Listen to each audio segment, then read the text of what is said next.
सिद्धेभ्यः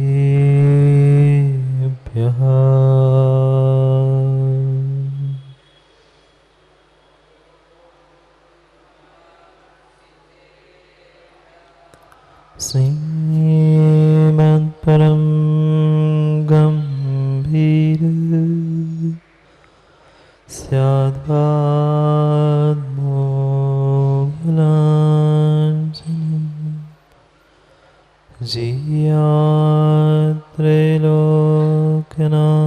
जियात्रैलोक्यनाथस्य शासनं जिनशासनं ऋणमिमृतसिद्धे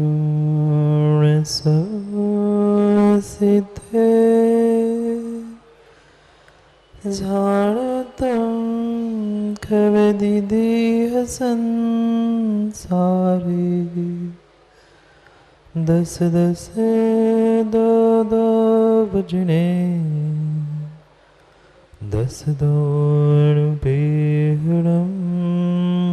वोचे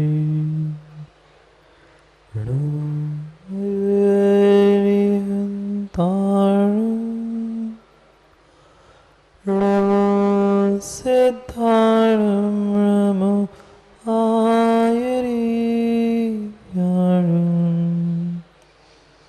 नमो वेत्सायाणं नमो सर्वसाहु।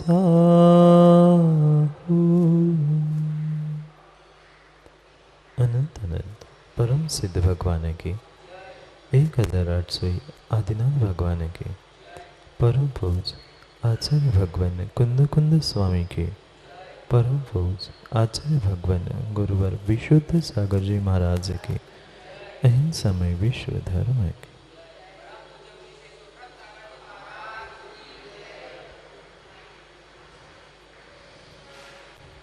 अंतिम तीर्थेश वर्धमान स्वामी के शासन में हमसे विराजते और उनकी यह पावन पीयूष देशना हम सभी के लिए परम उपकारी। अनादिकाल से हमारी आत्मा में जो जन्म जरा और मृत्यु रूपी रोग लगे, उन रोगों का उपशमन करने वाली कोई परम औषधि है तो वह एकमात्र यह जिनवाणी। भव्य आत्मा, हम सभी उस सत्य को और सत्य को समझने के लिए पुरुषार्थरत। आज तक जितना भी सत्य और सत्ता को हमने समझा, वह परिपूर्ण रूप से बहिरंग जगत को ही समझा। जो वास्तविक सत्य था वह मेरे ही भीतर था, उसको हमने आज तक नहीं पहचाना। और इसी कारण से ये जितने भी हमें संकल्प विकल्प लड़ाई युद्ध ये जो कुछ भी दिख रहा है, ये मात्र और मात्र पंडित जी अवान्तर सत्ता के कारण। जीवों ने आज तक सत्य रूपी महासत्ता को समझा ही नहीं है कि सभी जीव सभी द्रव्य सत रूप है और वास्तव में यही सत्य है। और जहाँ तक ये सत और सत्य था, वहाँ तक उत्पाद व्यय और द्रव्य इसकी भी सत्ता थी। पर क्या करें, पढ़ने के लिए तो हमने बहुत कुछ पढ़ लिया है, पर उसका उपयोग करना नहीं सीखा। जैसे ही समय बदलता है, हम अपने काम बनाने के लिए कितने सारे स्वांग, कितने सारे रूप बदलने लग जाते। जैसे वह समुद्र में तरंगे लहरें उठती है मिटती है, ऐसे ही जितने जितने रूप हमने बदले, जहाँ जहाँ हमने शरण को खोजा, वह सब कुछ पर सत्ता थी, अवान्तर सत्ता थी। एकमात्र मेरे भीतर का सत ही महासत्ता रूप मुझे उस जल के समान एक रूप बनाने वाला था। पर क्या करें, वह मात्र हम प्रतिबिंबों को देखने के पीछे अपने रूप, अपने उस अनेक स्वांग को देखने के पीछे समय बिताते हैं। नहीं समझ पाए उस पानी में दिखने वाले तरंगों को, और नहीं समझ पाए उस पानी में दिखने वाले व्यक्ति अपने प्रतिबिंब को। जब जब पानी शांत होता है तब तब ही, क्या वकील साहब कभी पानी में चेहरा नहीं देखा? तालाब में, समुद्र में, नदी में कभी तो गए होंगे, कभी तो पानी में चेहरा दिखा होगा। कब दिखता है? जब पानी शांत होता है तभी पानी में चेहरा दिखता है। एक छोटा सा कंकड़ भी उस पानी में डाल दो तो पानी जैसे ही लहरें तरंगे उठती है उसमें कोई वस्तु नहीं दिख पाती। बिल्कुल हमारे भीतर भी आज ऐसा ही हो चुका है।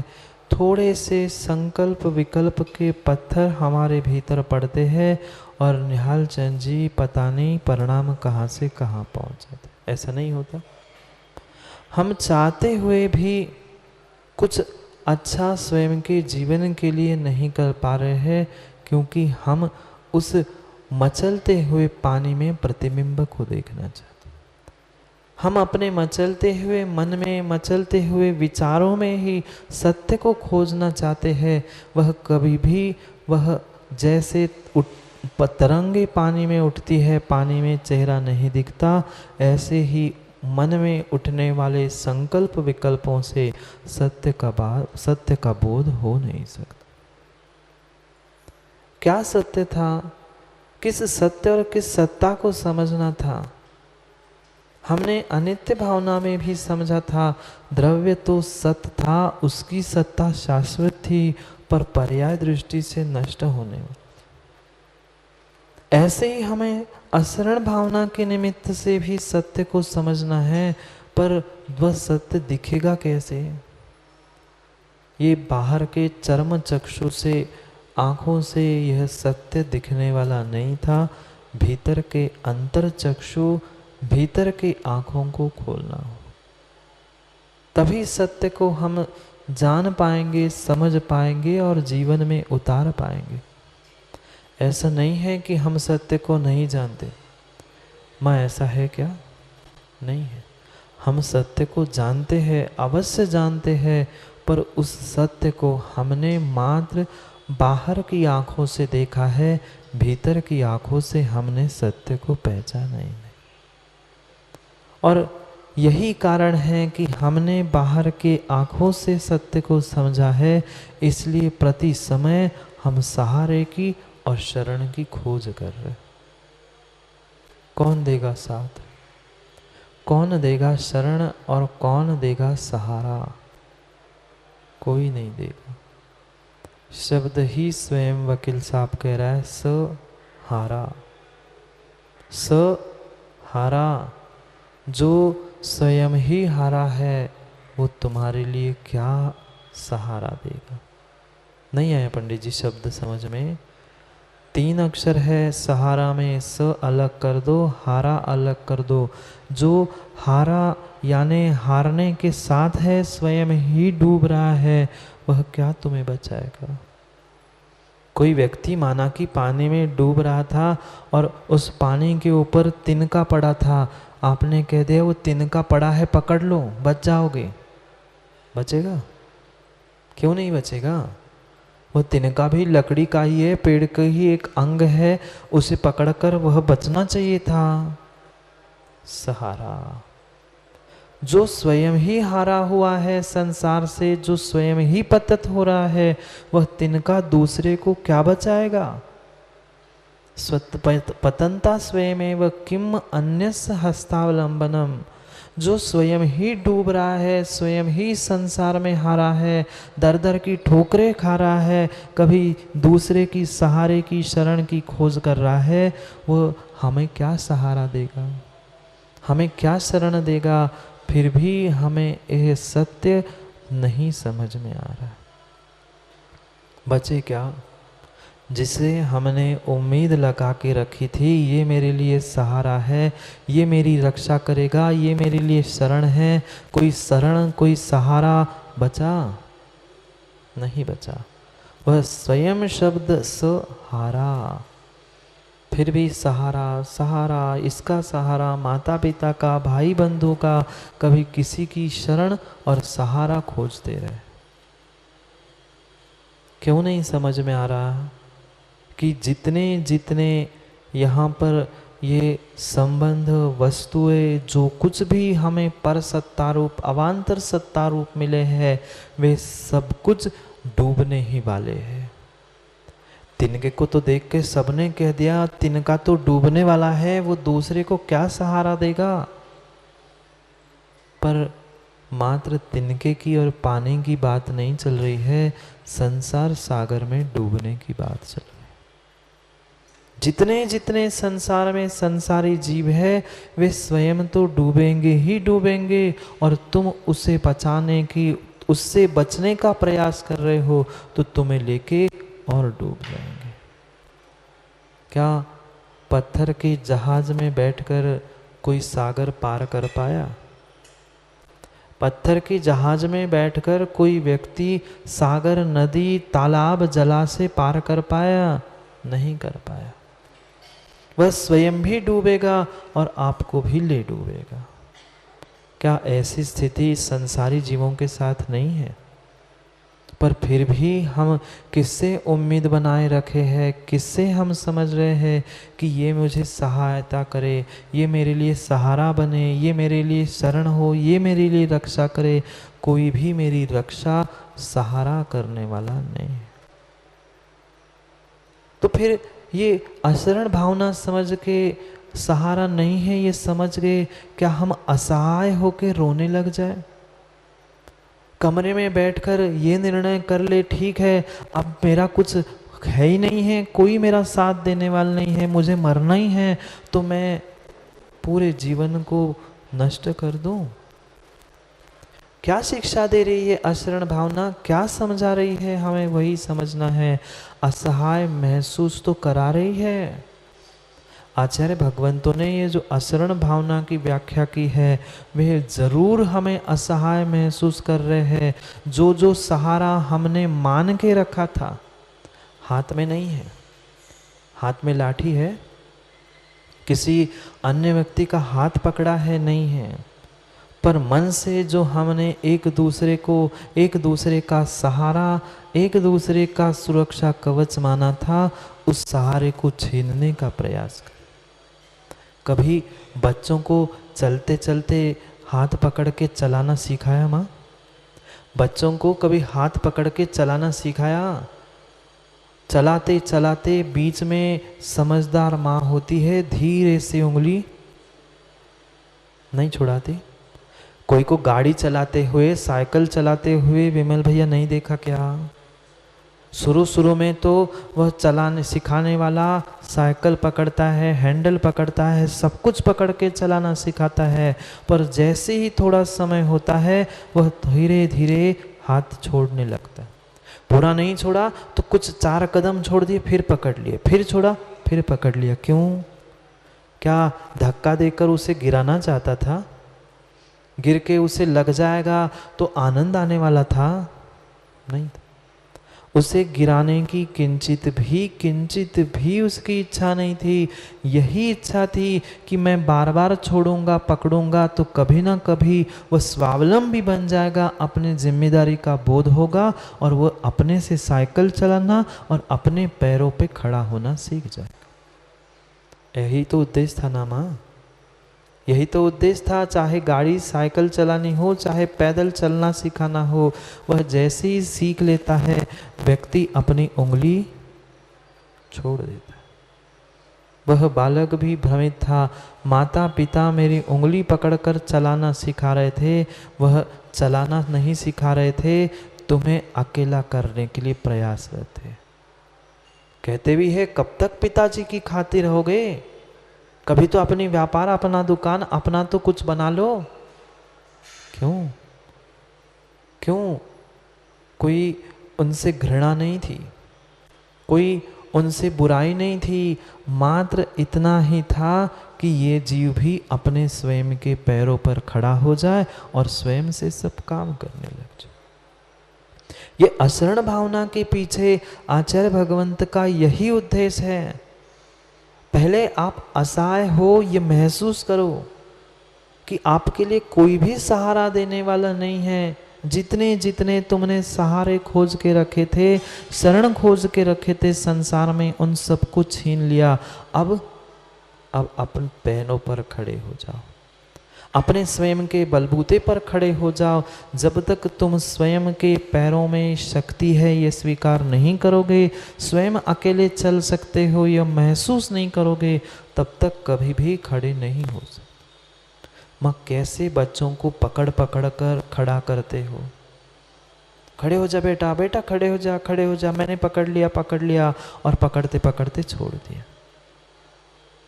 बिल्कुल यही स्थिति अशरण भावना में आचार्य भगवंत हमें समझा है। ये कोई मेरा सहारा नहीं है, कोई मेरे लिए शरण नहीं है, ये समझकर हमें उनसे घृणा नहीं करनी। क्योंकि सत्य का बोध होने पर अक्सर यही होता है कि एक तो व्यक्ति उससे घृणा करता है, द्वेष करता है, उससे कुछ विपरीत करने का प्रयास करता है। अभी तक हमने यही समझा था माता पिता हमारे लिए शरण थे, भाई बंधु परिवार, चक्रवर्ती के लिए सेना, नौकर, ये सब कुछ जो कार्यकारी थे, सहायकारी थे, वह मुझे शरण थे पर नहीं थे। ये जैसे ही समझा ऐसा होता है ना। व्यापार में, दुकान में, घर में कोई नौकर है, पता चला अब काम का नहीं बचा, उसे निकाल कर अलग कर दे। क्या हमें भी घर वालों के साथ ऐसा ही करना है? माता पिता मेरे सहारे नहीं है तो क्या उनको धक्का दे के बाहर कर दो? बेटा मेरे लिए कुछ भी शरण नहीं है, सहारा नहीं देने वाला है, तो उससे घृणा करके उसे घर से बाहर कर दूं? नहीं, हमें उनसे द्वेष भी नहीं करना है ना। किसी जिसे हमने मित्र माना था, जिसे हमने नौकर बना के रखा था, उससे हमें शत्रुता भी मोड़ने नहीं तो अक्सर ऐसा ही होता है। जब तक काम बनता है पंडित जी, तब तक बहुत व्यक्ति आगे पीछे घूमता है, बहुत सारी सेवा करता है, और पता चला कि अब निहाल पंडित जी हमारे काम के नहीं बचे हैं। क्या करता है? तुम जाओ, तुम्हारा काम जाने। ऐसे ही आज के पंचम काल के जीव हो चुके हैं। क्या करे विमल भैया, आजकल यूज एंड थ्रो का जमाना है ना। यूज एंड थ्रो का जमाना है। चाहे भोजन की थाली हो, पानी पीने का ग्लास हो, चाहे जो भी सामग्री हो, प्रयोग करो, फेंक दो। पर वकील साहब व्यक्ति भ्रमित है। वस्तुएं संसार की जितनी बनी है वो तो यूज एंड थ्रो के लिए है, इस्तेमाल के लिए है। और जो इंसान बने थे ये एक दूसरे के प्रेम वात्सल्य के लिए बने थे। पर व्यक्ति भ्रमित है। जहाँ वस्तुएं इस्तेमाल के लिए थी और व्यक्ति प्रेम करने के लिए थे, वह व्यक्ति आज उन वस्तुओं से प्रेम कर रहा है और इंसानों का इस्तेमाल करके छोड़ रहा है। सत्य नहीं है? अनुभव में नहीं आया? कर लो। अनुभव में नहीं आया हो तो अभी तक आप बीती बात को याद कर लेना। इंसान ऐसा ही हुआ है। जितने युद्ध लड़ाई हो रहे हैं वे मात्र उस वस्तुओं के पीछे जो वस्तु कभी भी नित्य रहने वाली नहीं थी। ऐसे वस्तुओं को तो व्यक्ति प्रेम कर रहा है, और जो व्यक्ति जिनके साथ पूरी जिंदगी हमने गमाई है उनका इस्तेमाल करके छोड़ रहा है। क्या हमें भी ऐसा ही करने के लिए सूचना दे रही है अशरण भावना? नहीं, अशरण भावना कभी भी ये नहीं कह रही है कि तुम वस्तुओं का और व्यक्तियों का प्रयोग करके यूज एंड थ्रो, फेंकना नहीं है। आज तक हम जो उनसे अपेक्षा लगाए रखे थे कि ये मेरे काम में आएगा, ये मेरा सहयोग करेगा, ये मेरे लिए सहारा बनेगा, उस अपेक्षा से दूर होना है बस। दोनों बातें समझना, ना उनसे द्वेष करना है, ना उनसे शत्रुता लेनी है, ना उनसे घृणा करके धक्का मारकर कहीं बाहर फेंक देना है। रहना तो हमें उन सबके साथ ही है, पर ये बहुत बहुत बड़ा सत्य का निर्णय करके हमें उठना है कि हाँ, आज तक मैंने किसी से अपेक्षा की, किसी से उपेक्षा की, किसी से राग किया, किसी से द्वेष किया। अब ना राग ना द्वेष, परम सत्य को स्वीकारना है। जहाँ राग होता है माँ वही शिकायत होती है, क्या करे महाराज जी, बेटे ध्यान ही नहीं देते। बेटा आके कहता है, क्या करे महाराज जी, पिता बार बार परेशान करते हैं, थक गए हम।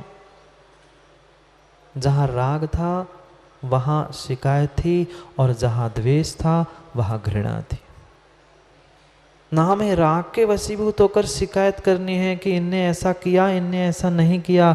ना हमें किसी के द्वेष के वशीभूत होकर उनसे घृणा करके उनसे शत्रुता भी नहीं लेनी। हाँ पंडित जी, घर में भले ही कार्य हो नहीं हो, हमें उनसे भी शत्रुता नहीं मोड़नी है। ना घर वालों से, ना परिवार वालों से, ना समाज नगर, कहीं भी किसी भी जीव से कोई दूसरा उपसर्ग करने के लिए नहीं आया था।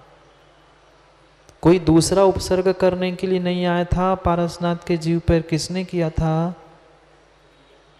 सगे भाई ने किया था उपसर्ग। ऐसे कौन किस पे कब उपसर्ग करने पहुंचे? भाई तो शरणभूत था ना, उसे तो सुरक्षा करनी चाहिए थी, पर भाई ने क्या सहारा दिया? वही जीव जिसको शरण मान रहा था, उसने ही, बड़े भाई ने ही उपसर्ग करना प्रारंभ किया। कितना बड़ा कटु सत्य है। सत्य कटु ही होता है। जैसे औषधि जितनी असरदार होती है उतनी वह कड़वी होती है। भले ही ऊपर से कोट कर लो, कुछ भी कर लो, पर भीतर की दवाई तो कड़वी होती ही होती है। ऐसे ही सत्य कड़वा है। उस कड़वे सत्य को ही हमें मीठे शब्दों में, मीठी भावनाओं में, मीठे चिंतन में सोचना है कि वास्तविकता में है क्या। ये अशरण भावना हमें यही समझा रही है, जीना तो है, इनके साथ ही जीना है। अकेले कब तक जी पाओगे? कोई मनुष्य अकेला सोच भी ले, मैं अकेला जंगल में जाके रह लूँगा, मैं अपना अपना काम कर लूँगा, 2, 4, 8, 10 दिन से ज़्यादा अकेला रह नहीं सकता। रहना सबके ही साथ है। सबके साथ रहते हुए हमें अपने आप को ये समझना है, ये मेरे लिए शरणभूत नहीं है, नहीं है। ना हमें अपने जीवन को नष्ट करने का विचार करना है, क्योंकि कुछ युवा ऐसे भी सोच रहे होंगे, ठीक है, जब मरना सबको एक दिन अपनी अपनी बार है, और मरती बिरिया जीव को कोई न राखन हारे, कोई रक्षा करने वाला नहीं है, मरना भी है, कोई सहारा ही नहीं है, तो मर जाऊं ना, नष्ट कर दो जीवन को। कब तक जीवन ढोता रहूंगा? अकेले जी नहीं सकता, सहारा मिलना नहीं है तो मर जाऊं? नहीं, बिल्कुल नहीं, बिल्कुल नहीं। एक घटना कही हमने पढ़ी थी, एक सत्य घटना है वकील साहब, शायद आप लोगों ने पढ़ी हो, सुनी हो, नहीं पता। ऐसा ही एक बहुत बहुत बहुत अच्छा एक चित्रकार था, बहुत सुंदर चित्रकारी करता था। पूरे देश में उसके चित्रों की मांग थी। जो भी चित्र बनाता बहुत अंतरंग से बनाता था, और उसे देखने के लिए और खरीदने के लिए कई लोगों की मांग एक के पीछे एक लगी रहती। अचानक एक दिन ऐसा हुआ कि सुबह सुबह वह उठा, नहा धो के तैयार हुआ, और मन में विचार था कि मैं ऐसा ऐसा चित्र बनाऊं। उतने में उसके एक मित्र का समाचार मिला, और पता चला उस मित्र की मित्र के एक्सीडेंट हो गया, और उसकी दोनों पैर टूट गए।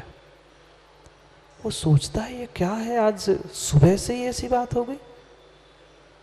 जो मेरा मित्र था, जिसके साथ मैं पैदल घूमने के लिए जाता था, जो हमेशा मेरे लिए अच्छे बुरे दिनों में सहायता करता था, उसके ही पैर टूट गए। मुझे कुछ चाहिए होता था, वो सब कुछ सामग्री ला के देता था देश विदेश से, उसके ही पैर टूट गए। अब मैं क्या करूं? चित्र बनाने के लिए मुझे उसका कितना बड़ा सहारा था, उसके पैर टूट गए। अब विचार कर ही रहा था, इतने में पता चला, भोजन करके फुर्सत होके पुनः सोचा चित्र बनाऊं, दूसरा फोन आ गया। उसका जो दूसरा मित्र था, उसके दोनों हाथ रोड एक्सीडेंट में टूट गए। और उदास हो गया और खेद खिन्न हो गया। वो सोचने लगा, भाई एक मित्र उसके पैर चले गए, दूसरा मित्र उसकी हाथ चले गए, अब मेरा तो नंबर नहीं आएगा। ऐसा लगता है ना, बगल के मकान में कोविड का फ्लेक्स लगा, इधर के मकान में कोविड का फ्लेक्स लगा, मेरा नंबर तो नहीं आएगा अब कोविड में। डर रहे लोग। वैसे ही वो भी सोचने लगा, एक मित्र के पैर गए, एक मित्र का हाथ गया, मेरे हाथ पर तो नहीं टूटेंगे। ये सोच ही रहा था कि शाम का समय होते होते तीसरे मित्र की आंखें चली गई। ये समाचार उसने सुन लिया। एक दिन में एक के बाद एक, एक के बाद एक, ऐसे 3 जबरदस्त दुर्घटनाओं को सुनकर उसका दिल दहल गया, मन उदास हो गया।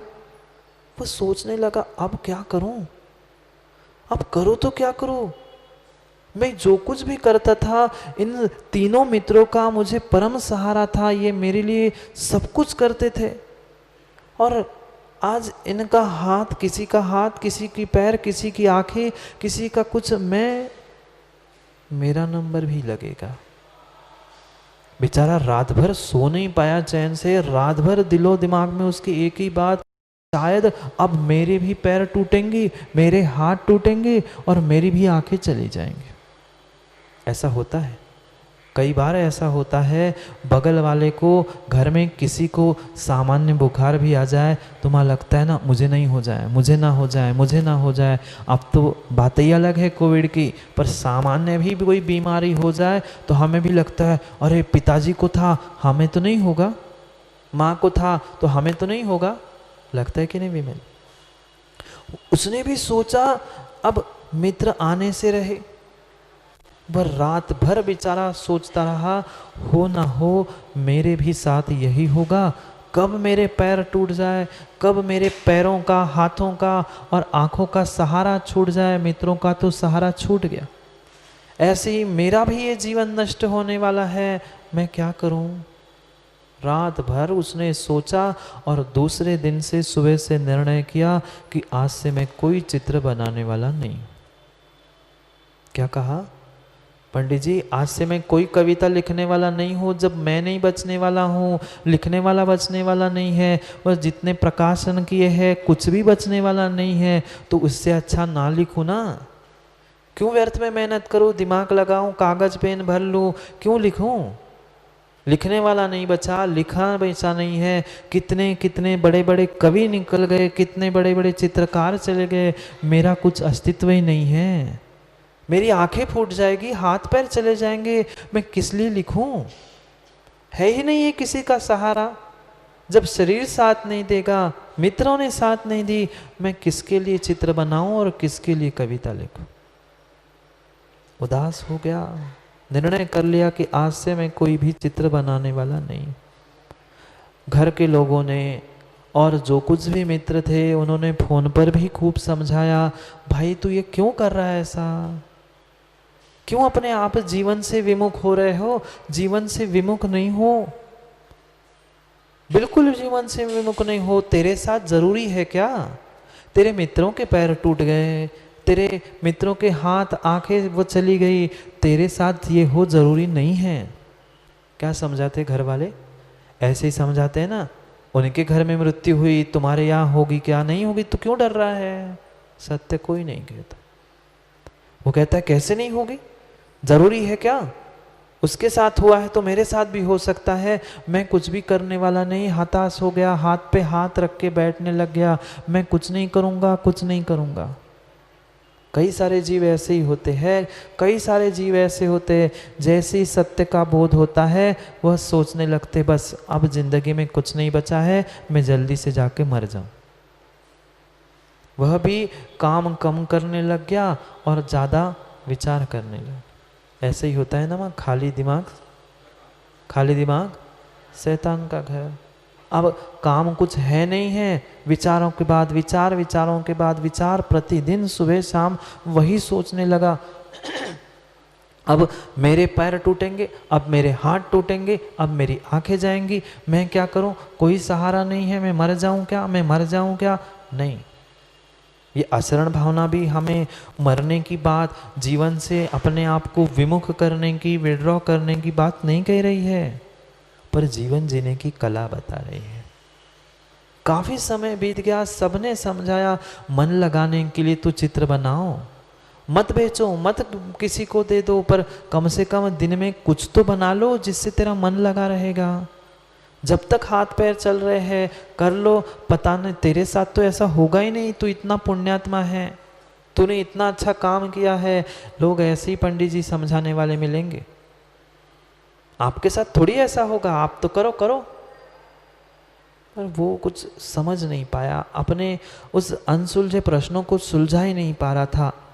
कई महीने बीत गए और उसका जो गुरु था उस चित्रकार का, जिससे उन्होंने वह चित्रकारी कलाकारी सीखी थी, उन्होंने घर परिवार त्याग करके संन्यास धारण कर लिया था, जंगल में थे, वहां तक खबर पहुंची। किसकी? उनके शिष्य का ऐसा कृत्य देखकर वह जैसे तैसे कुछ महीनों में उनके गुरु के पास, जो बाबा जी बने थे, सन्यासी बने थे, उनके पास तक खबर पहुंच गई। उस बाबा जी को भी लगा मेरा इतना अच्छा शिष्य, मेरे से भी ज़्यादा सुंदर उसकी कलाकारी थी, मैं तो मात्र कुछ प्रदेशों में ही प्रसिद्ध था, ये तो देश विदेशों में प्रसिद्ध है, इसने चित्र बनाना छोड़ दिया। थोड़ा सा राग, थोड़ा सा अनुराग गुरु को शिष्य के प्रति होता है, भले ही वो सन्यासी बाबा जी बने थे, फिर भी थोड़ा सा अनुराग और राग टपक पड़ा। उसने सोचा कोई बात नहीं है, मैं भिक्षा के लिए तो नगर में जाता ही हूँ, एक दिन उसके घर में ही चला जाता हूँ, उसको समझाता।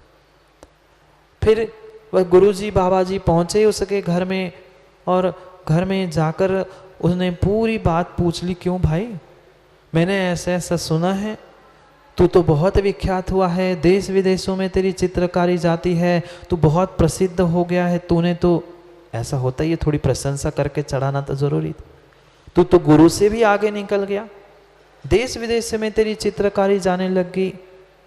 वह हाँ हाँ हाँ कहता रहा, बात तो गुरु से कर रहा था, पर दिमाग में क्या बैठा था, मेरे हाथ टूट जाएंगे, मेरे पैर टूट जाएंगे, मैं मर जाऊंगा, मेरी आंखें चली जाएंगी, मैं करूं क्या, मैं मर जाऊं क्या, एक ही दिमाग में विचार चल रहा था। गुरु ने पूछ लिया कि भाई मैंने ऐसा सुना है, तूने सत्य को पहचाना है? उसने कहा कौन सा सत्य? अरे वही सत्य जो सबके साथ होता है वो तेरे साथ भी होगा। मतलब गुरुजी? हाँ, जो तूने ये सुन के रखा है, सोच के रखा है कि तेरे भी हाथ टूट सकते हैं, तेरे पैर, तेरी आंखें, तेरी भी मृत्यु हो सकती है, यही तो संसार का परम सत्य है। जिसमें तुमने शरण खोजी थी वह कोई भी तेरे लिए सहारा नहीं था, वे स्वयं मरने वाले थे, स्वयं उनके हाथ पैर टूट गए, तेरे लिए क्या सहारा देंगे? क्या बात कर रहे गुरुजी, आप ऐसा कह रहे हो? हाँ बेटा, मैंने बाकी तो सब कुछ विद्या तुम्हें सिखाई थी, पर ये बात कहना रह गई थी, भूल गया था। यही संसार का परम सत्य है, मरना भी है और कोई सहारा भी देने वाला नहीं है, कोई शरण नहीं है। वह चित्रकार खुश हो गया। वकील साहब कहने लग गया, गुरुजी आप महान हो, आप धन्य हो, आज तक जितने लोग मुझे मिले सबने यही कहा कि तेरे साथ ऐसा नहीं होगा, तू ऐसा नहीं है, तू पुण्यात्मा है, और आप पहले कोई हमें मिले होंगे जिन्होंने कहा कि तूने सही सोचा है। सही क्या है गुरुजी बताओ? गुरुजी ने कहा, बेटा यही परम सत्य है, ना तेरे लिए माता पिता, बेटा, भाई, बहन कोई भी मरते समय बचाने वाले नहीं हैं, कुछ दुर्घटना भी होने वाली है, कुछ तेरे साथ अनिष्ट भी होने वाला है, उससे भी तेरी रक्षा करने वाला कोई भी नहीं है। और खुश हो गया वह, पुनः गुरुजी से कहता है, गुरुजी इसलिए तो मैंने सब कुछ छोड़ दिया, चित्रकारी छोड़ दी, सब काम छोड़ दिया और बैठा हूँ, इंतजार कर रहा हूँ कब मेरे साथ मृत्यु आ जाए, कब मेरे हाथ पैर टूट जाए। बेटा यही तो तू भूल कर रहा है, ये परम सत्य तूने स्वीकार कर लिया, समझ लिया, बहुत अच्छी बात है, पर इसके आगे की बात भी किसी ने समझाई क्या? कहता है कौन सी, कैसी? मुझे कोई आगे की बात नहीं पता। भाई यही तो बात है, आज तक जो कुछ भी हमने निहाल चंद जी पढ़ा है वह आधा अधूरा पढ़ा है, पूरी बात समझी नहीं है हमने। आगम को भी अनेकांत से नहीं समझा, एकांत से समझा और एकांत से ही समझाया है, इसलिए हम भ्रमित हैं। ने कहा नहीं नहीं, इसका दूसरा पहलू ये भी है, ये परम सत्य है। अरे जब मरना है ही, हाथ पैर आँख फूटनी है ही, तो कुछ ऐसा काम करके जाओ, जब तक मृत्यु नहीं आ रही, जब तक हाथ पैर चल रहे हैं ना, तब तक कुछ कैसा कुछ अलौकिक काम करके जाओ कि जिस काम से तेरी दुनिया नाम लेती रहे। क्या कहा गुरुजी ने? मरना तो है, किसी का सहारा नहीं है, किसी का सहारा नहीं है, मरना है, सब कुछ अनित्य है, अशरण है। तो भाई वह हमारे साथ घटित होने से पहले हम उस अपने हाथ पैर शरीर का चंचल कुछ सदुपयोग तो कर ले। पर क्या करे राज जी, हम सदुपयोग ही करना नहीं जानते। हम उदास होके बैठ गए हैं, कैसा होगा, क्या होगा, ये व्यवस्था होगी क्या, वो होगा क्या, कुछ नहीं। जब तक शरीर है, ये इंद्रियां है, हाथ पैर आंखें है बेटा, तब तक उत्कृष्ट से अच्छी चित्रकारी बना और देश विदेश नहीं और भी दूर दूर तक अपना अच्छा कार्य करके एक ऐसा नाम कमा ले कि तेरे जाने के बाद दुनिया भी कह दे। उसको समझ में आया, हाँ ऐसा भी तो जीवन हो सकता है। ठीक है, कल सुबह मेरी आंखें फूटे, रात भर में मैं सुंदर चित्र बना लूंगा। आज शाम को अगर मेरे पैर टूटने वाले हैं तो उससे पहले मैं अपने हाथों से सुंदर चित्र बना लूंगा। पैर टूट गए तो मैं बैठ के चित्र बना लूंगा। आवश्यकता उत्साह भरने की होती है विमल भैया, क्योंकि संसार में दुखी उदास जीव तो होते ही होते। जैसे ही गुरु ने वह बात समझा दी, सत्य दो पहलुओं का सत्य उसने समझा, ये सत्य घटना है। उसने मृत्यु तक बहुत सारे सुंदर सुंदर चित्र बनाए और फिर अंतिम सांसें खुशी खुशी उसने बिता दी। ये था अशरण भावना का सत्य, ये था अनित्य भावना का सत्य। पर इस पहलू को हमने अभी तक समझा था क्या पंडित जी? नहीं था। एक ही बात हमें इतनी पता है, अशरण है, अशरण है, अशरण है। तो अशरण है तो करूं क्या? न हमें मरना है, न उनको धक्का देकर बाहर करना है, न हमें अकेले में भागकर कहीं एकांत में जाकर रहना है। जीना सबके साथ है, रहना सबके साथ है, पर परम सत्य को समझकर जीना है। जैसे कोई यात्रा करता है, आप लोगों ने यात्रा की सनी ट्रेन से 2, 4, 6, 10 घंटे, कभी कभी 10, 12, 15 घंटे भी लगते हैं। उस 15-20 घंटे में ऐसा भी कई बार होता है, कोई हमारे बगल में, कोई हमारे सामने, कोई हमारे ऊपर वाले सीट पे कई सारे लोग बने मिलते हैं। उनमें से कुछ जीवों के साथ हमारी मैत्री भी होती है ना। राजा का तो कहना ही क्या, जहाँ बैठे 5 मिनट में किसी से मैत्री कर ले, मैत्री भी हो जाती है। और जैसे ही उसका स्टेशन आता है वो व्यक्ति उतर जाता है। क्या उसके उतरने पर माताओं आपने यात्रा नहीं की क्या? वह व्यक्ति उतर जाता है तो क्या रोने लग जाते हो? क्यों उतर रहे हो? तुम मत उतरो, मैं अकेला हूँ, मैं अकेला हूँ, तू मत जाना, ऐसा कहते हो? नहीं, वहाँ तो हमें सत्य का निर्णय है। भाई उसका स्टेशन आ गया, वो उतर के चला गया। ऐसे ही जिसका स्टेशन आ गया, वह वकील साहब, माँ का स्टेशन आ गया था, माँ अगले स्टेशन पे पहुँच गई, रोने से क्या होगा? ये मात्र एक संयोग है। जैसे रेलगाड़ी में बैठकर एक स्टेशन पर व्यक्ति उतरता है, आगे बढ़ता है, फिर कोई चढ़ता है, फिर कोई भी चढ़ता है, ऐसे ही अनित्य अशरण संसार है। पर फिर भी हम कहीं मित्र की, कहीं शत्रु की, कहीं खोज कर रहे, किसी से अपेक्षा, किसी से राग, किसी से द्वेष कर रहे। ये राग द्वेष से काम बनने वाला नहीं है, नहीं है, नहीं है। सत्य को समझो। बहुत सुंदर बात कहने वाले हैं आज पुनः कुंद कुंद स्वामी। जो मेरा भ्रम था कि जिसको हमने शरणभूत माना था वह कोई भी हमारे लिए शरणभूत नहीं है, न मित्र, न शत्रु, न कोई भी। कोई ब्रह्मांड की वस्तु भी तुम्हारी सुरक्षा मरते समय भी नहीं करेंगी और उसके पहले भी नहीं करेगी, नहीं करेगी, किंचित भी करने वाली नहीं है। बहुत अच्छी बात कह रहे हैं। पढ़ते हैं पहले श्लोक को कि किस किस के हमने शरण को स्वीकार किया था वे वास्तव में कैसे अशरण है। किसे हमने सहारा माना था पर सहारा स्वयं ही हारा है, वो क्या तेरा सहारा बनेगा। पढ़ो 10वें नंबर के श्लोक को। रणवनिधि 14 रंगम दहमत्त गैंदम चाउरंग बलम चक्के सस्य शरणम पेच्छन्तो कद्ये काले। पढ़ो एक साथ।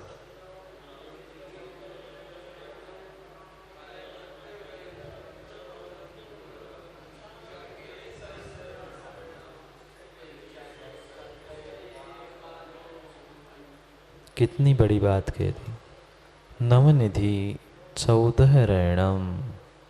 क्या क्या माँ?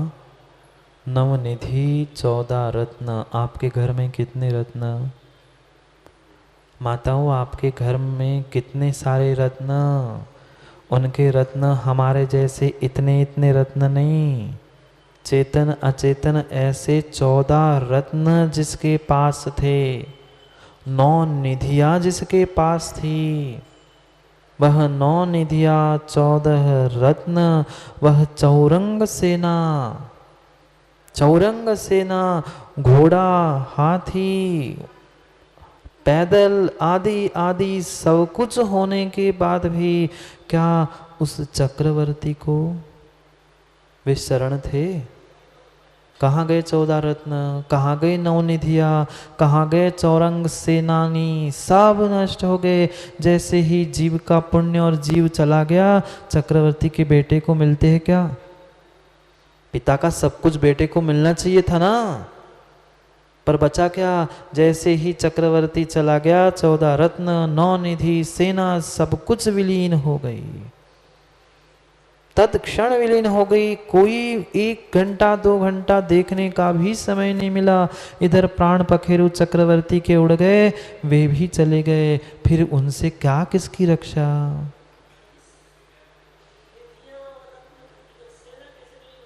सेना भी विलीन होगी पंडित जी। नौकर कब छोड़ के चला जाएगा भरोसा है क्या? विलीन होना मतलब अदृश्य होना नहीं है। छोड़ के चले गई, उसकी सत्ता में अब स्वीकार नहीं कर रहे तुम्हें मालिक, क्या करोगे?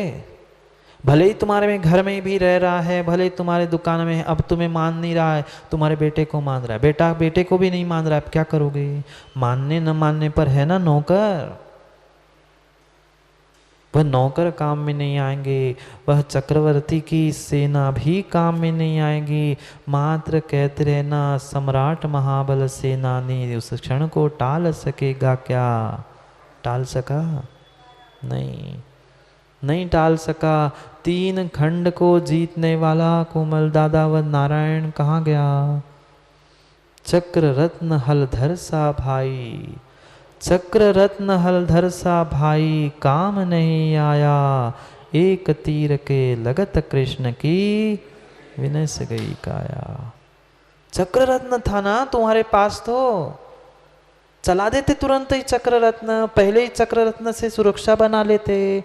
नहीं, हलधर जैसा भाई था जिनकी जोड़ी पूरे पुराणों में प्रसिद्ध है, ऐसा सगा हलधर भाई होने के बाद भी एक तीर के लगत कृष्ण की विनस गई काया। कितनों को मार मिटाने वाले, 3 खंड का अधिपतित्व प्राप्त करने वाले वे नारायण भी एकमात्र तीर लगने से काया उनकी नष्ट। कितनी बार ऐसे कोमल दादा आघात सहन किए होंगे उनके शरीर ने, कितने ऐसी बाणों की बौछार, और कितना सब कुछ किया था, तब तक कोई बाल बाका नहीं कर पाया, जब तक पुण्य था, जब तक आयु कर्म था। पर जैसे ही आयु कर्म नष्ट हुआ, भाई से मारा गया तीर ही भाई के प्राण लेकर चला गया। कौन? भाई को शरण माना था ना। कौन सा भाई शरण देने के लिए योग्य बचा? चाहे पांडवों को देख लो, कौन था लड़ने के लिए? भाई थे।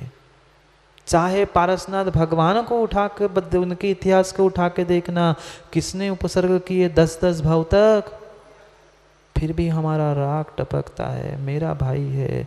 वहां भी तो राग ही टपका था। खूब समझाया था राजा ने, मत जाओ वो तापस के पास। कमठ ने तापस का रूप धारण किया था, माने नहीं, पहुंच गए और तापस ने उठाया पत्थर, पटक दिया। कौन शरण? किसकी शरण? किसका सहारा? अपने ही विश्वास मानना, अपने ही जो धोखा देते हैं वह पराया धोखा नहीं देता। व्यर्थ में जी रहे हैं।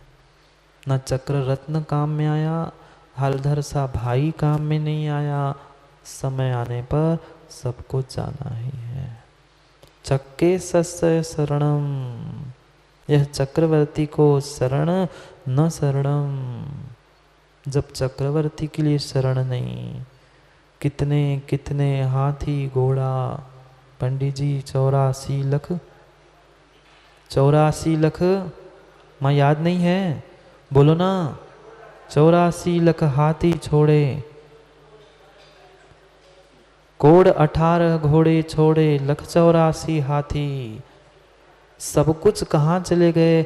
आप विमल भैया एक प्रश्न पूछ लो, बुरा नहीं मानना, पर आपके पास, आपके घर के बाहर कितने हाथी, कितने घोड़े? वकील साहब, आपके घर के बाहर हाथी, घोड़े, ऊंट, सैनिक, सब कुछ भूल जाओ। ईंट ढोने वाला कौन? ईंट ढोने वाला है क्या? ईंट ढोने वाला गधा भी हमारे पास नहीं है। जिनके पास इतने घोड़े, हाथी, 84 लाख, 18,000 इतने घोड़े, हाथी, उनकी रक्षा नहीं हुई। हमारे दरवाजे पर तो कौन? हमारे दरवाजे पर ईंट ढोने वाला एक माँ गधा भी नहीं है। नाली साफ करने वाला पाला है क्या? वो भी नहीं है। फिर उनके लिए वो शरण नहीं थे। हम कहाँ इतरा रहे हैं, कहाँ अहंकार कर रहे हैं, हम इतने बड़े, हम इतनी बड़ी कार में, इतनी बड़ी गाड़ी में घूम रहे हैं। मत इतराओ, मत अहंकार में डूबो। कितने सारों की जो कार थी, उस कार में ही प्राण ले लिए, नहीं लिए? शरण थी, सहायक थी, वही कार जिसमें घूम रहे थे, इतरा रहे थे। मेरी इतनी बड़ी मकान, इतनी बड़ी कार, वे सब कार मकान वही के वही धरे रह गए, वे चले गए। कोई काम नहीं आएगा, कोई सहारा नहीं है। चौरंगिनी सेना चक्रवर्ती के लिए शरण न शरणम पे छंतो, शरण नहीं देखी जाती।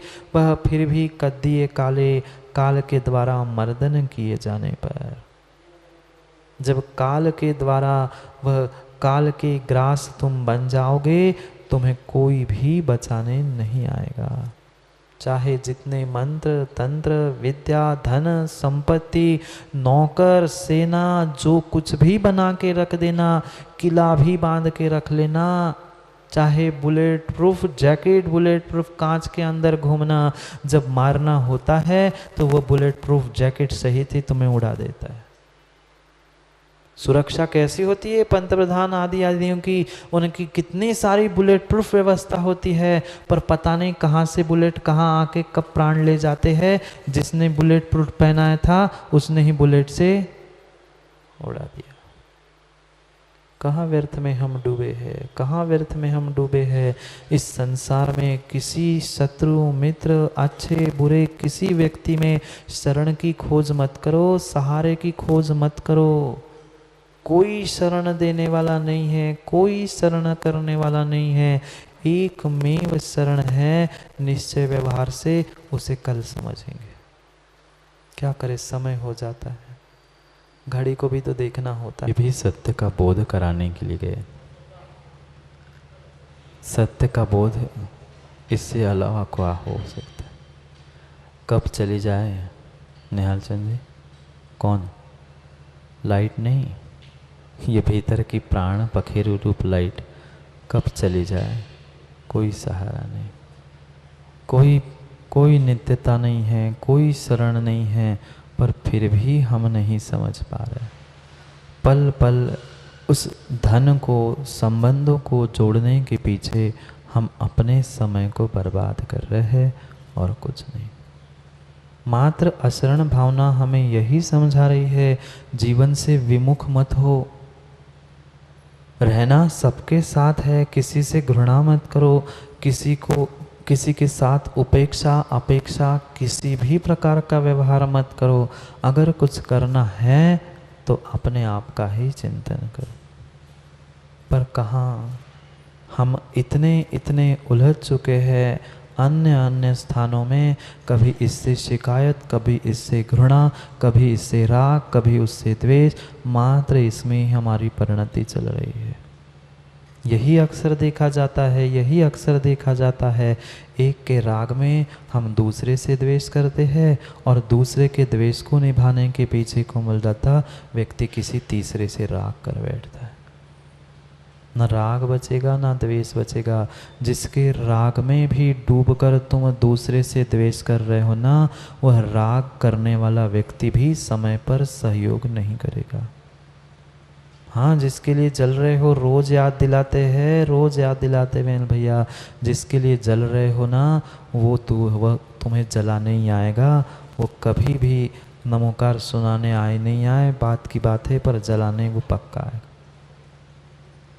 दूसरा कोई नमोकार सुना के जा सकता है, पर जलाने के लिए वही चाहिए जिसके लिए तुम जल रहे थे, जिसके लिए जल रहे थे। इसलिए समझना, काल आने पर कोई भी बचाने वाला नहीं है। चाहे डॉक्टर हो, चाहे वैद्य हो, चाहे मंत्र तंत्र हो, जो कुछ भी कर लेना, समय बीतने पर सब नष्ट ही होगा और तब तक भी कोई सहारा देने वाला नहीं।